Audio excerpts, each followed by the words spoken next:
اکای رحیم، این دختر برات کی میشود که در ماشین شیشته یک نغمه و دوتار داره؟ خواهرت یا همسرت؟ معلوم است که نه خواهرت نه همسرت.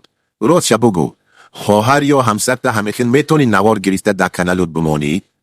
با این خیلی نوارهاتون چرا میخواهی به مردم نشان دهی؟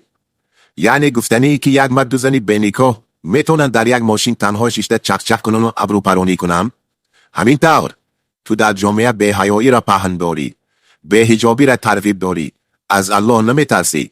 یک کاری گناه نواربرداری کرده به نمایش میگذاری که دیگرها بینن و از شما یاد گیرن.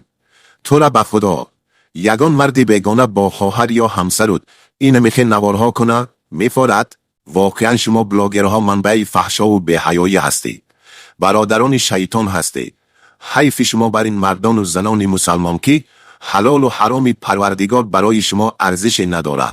وای بر حالتان.